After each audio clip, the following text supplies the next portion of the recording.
Olá, pessoal, tudo bem com vocês? Eu me chamo Pedro e sou professor de História da Secretaria Municipal de Educação. Hoje continuaremos com a nossa série de vídeos que estão sendo gravados para vocês que por algum motivo não podem participar das aulas online ao vivo. Prontos?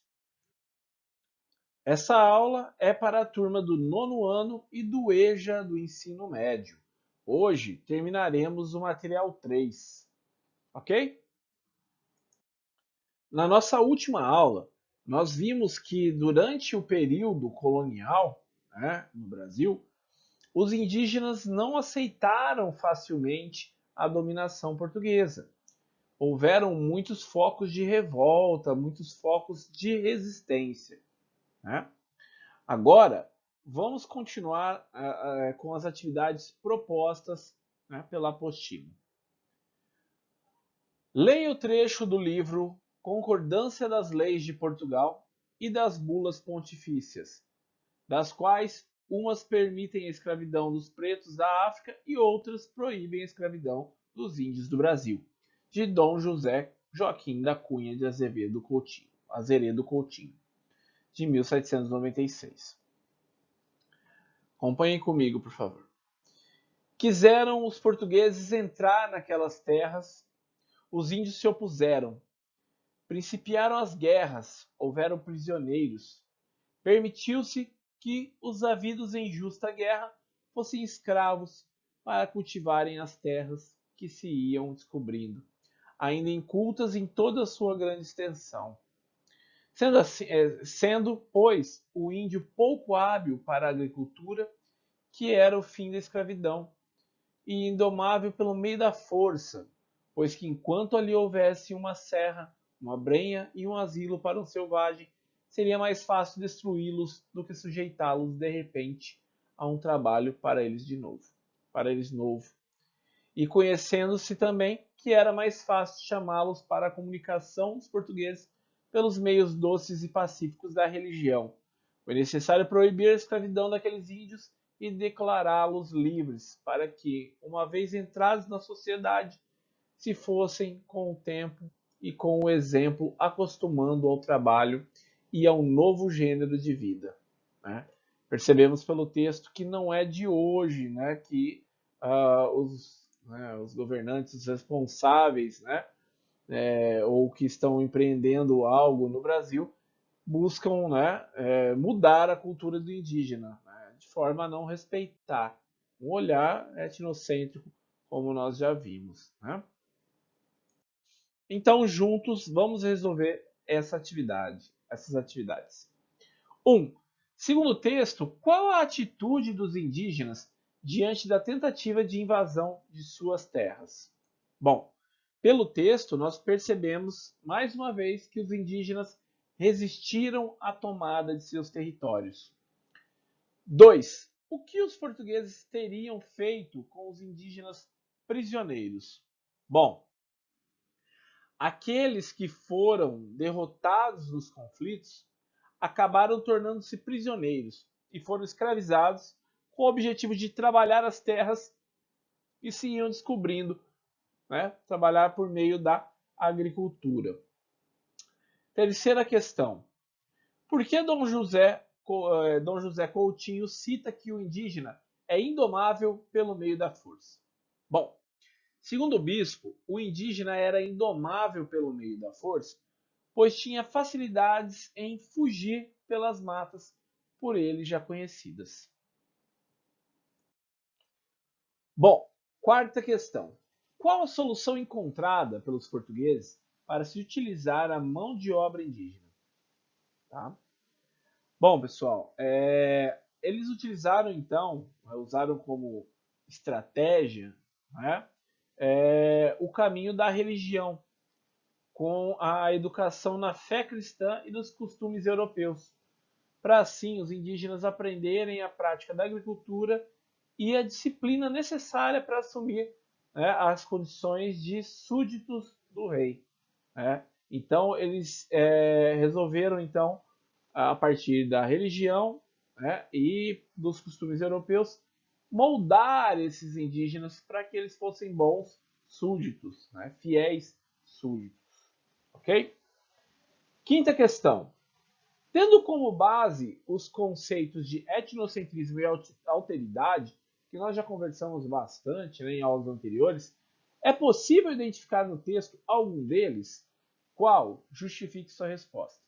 Bom, pessoal, ao ler o texto, fica, né, claro que o conceito presente ali é o etnocentrismo, pois os portugueses desconsideram a cultura indígena, tá? Ao impor, ainda que de forma pacífica, né, como eles dizem, doce, eles estão impondo os costumes e a religião portuguesa a esses povos, né, que já tinham seus costumes, né, quando eles chegaram.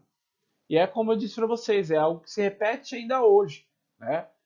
Muitas pessoas o, querem, né, que o indígena deixe de ser indígena e passe a viver, né, como eles como eles entendem que é a cultura correta, a forma de viver correta, né, deixando e inferiorizando a cultura do indígena, né, é algo que a gente ainda vê hoje em dia.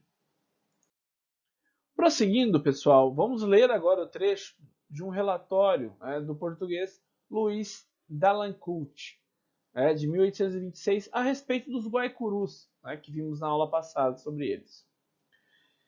Desde 1725 nos fizeram estes índios estragos lamentáveis, chegando até as vizinhanças dessa cidade.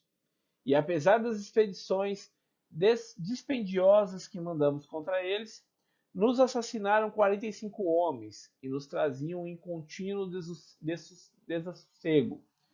Estas razões ponderosas obrigaram o governo da província a buscar os meios mais eficazes para atraí-los à nossa amizade. E só desde o ano de 1791, em que isso se conseguiu, por um tratado feito e executado com grande pompa e solenidade, com os principais capitães guaicurus, na capital da província, é que pudemos respirar. Pessoal, só reforçando, né, os guaicurus eles eram então bastante resistentes à dominação dos portugueses, né? Eram povos guerreiros, então eles bateram de frente contra a dominação portuguesa. Agora vamos para a atividade aqui. Atividade 1. Segundo trecho, como foram os primeiros contatos dos portugueses com os guaicurus? Bom, pelo trecho, pessoal, a gente pode perceber o seguinte: os primeiros contatos causaram grandes perdas para os portugueses, derrotados militarmente nos confrontos com os guaicurus. Segunda questão: quais as medidas tomadas pelo governo da província para evitar novas derrotas dos guaicurus? Essas medidas tiveram sucesso? Bom, nós vimos no texto então que para evitar novas derrotas, o governo da província tentou negociar pacificamente com os indígenas, conquistando um tratado de paz com os guaicurus. Isso no ano de 1791. É importante vocês perceberem, então, pessoal, que os guaicurus eles foram muito resistentes à dominação, né? Fosse de forma violenta ou sabendo negociar para estabelecer um acordo que beneficiasse eles de alguma maneira. Tá? Então, eles não aceitaram facilmente a dominação dos portugueses. Ok? Pessoal, nesse material 3, então, foi possível perceber, né, que os indígenas não aceitaram facilmente a dominação dos portugueses. A escravidão dos indígenas foi proibida no Brasil. Mas será que apenas pelo motivo da resistência, da luta dos indígenas, ou como disse no texto do português, que eles não tinham muita facilidade para o trabalho braçal, né? Porque o indígena não estava, o indígena nativo, né, que estava aqui no Brasil quando os portugueses chegaram, ele não tinha o domínio da agricultura, né?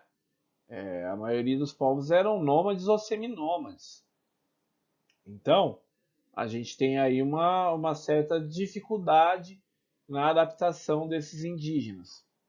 Mas os motivos são diversos, tá, pessoal? Não é só este. Este é um ponto bastante importante, que vocês entendam que não foi facilmente aceito, que o indígena facilmente aceitou a dominação portuguesa. Houve luta, houve resistência. Mas existem muitos outros fatores envolvidos nisso, né? Os países que hoje são nossos vizinhos, né, foram colonizados pelos espanhóis, o que a gente chama de América Espanhola. E nessa América Espanhola, a mão de obra utilizada em larga escala foi mão de obra indígena. Só que os indígenas destes territórios, em sua maioria, já estavam acostumados, né, a trabalhar a vida nas minas, né, a trabalhar com ouro e prata, que era a grande riqueza explorada pelos espanhóis. Os portugueses aqui empreenderam outros tipos de negócios, né? Investiram de outras maneiras. E a agricultura era uma dessas fortes, né, desses fortes investimentos dos portugueses. A princípio, os indígenas eram uma boa opção, tá? Nesse caso de trabalho, né, de mão de obra para os portugueses. Mas os portugueses tiveram vários motivos para preferir trazer africanos escravizados para cá, né? Alguns motivos. Na Europa existia um contexto de contra-reforma religiosa, de forma resumida, né? Era interessante para a Igreja Católica ganhar novos fiéis. E os indígenas então surgiram como um grupo a ser catequizado, né?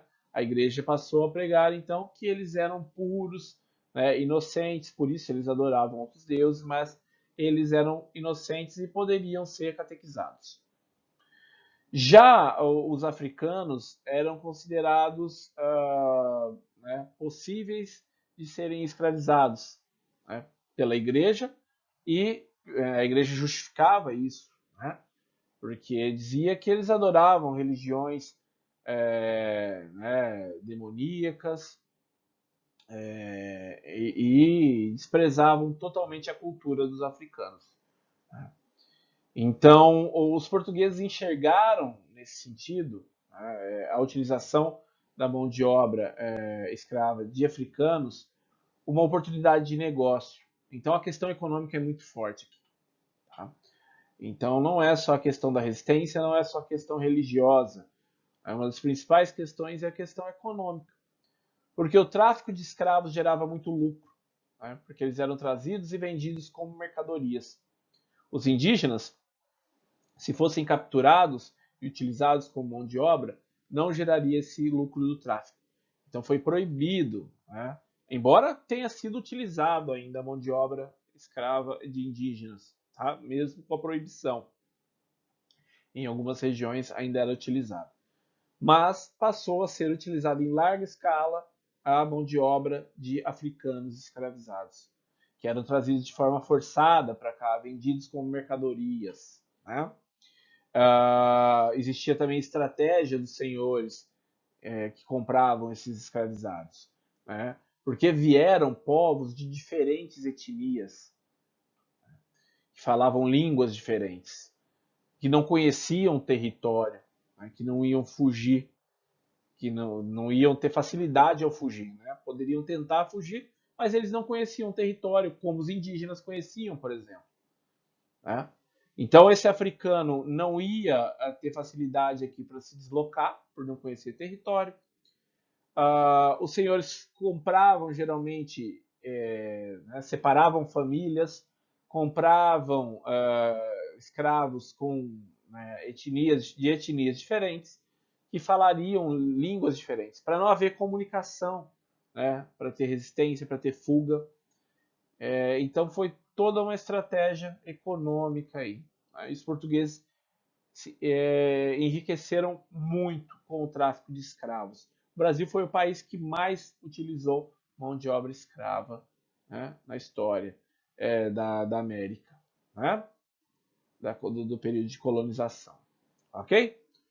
Bom, pessoal, então espero que vocês tenham gostado da aula de hoje, né? A principal ideia que a gente tinha que discutir era essa da resistência dos indígenas. Eles lutaram bravamente, tá? Assim como houve resistência dos povos africanos que foram trazidos para cá. Ok? Nós vamos vendo isso nas próximas aulas. Bons estudos, pessoal. Nos vemos na próxima aula e iniciaremos o caderno 4. Ok? Se cuidem, tá? A pandemia não é brincadeira. Se puder, fiquem em casa, ok? Nos vemos na próxima. Um abraço a todos. Tchau, tchau.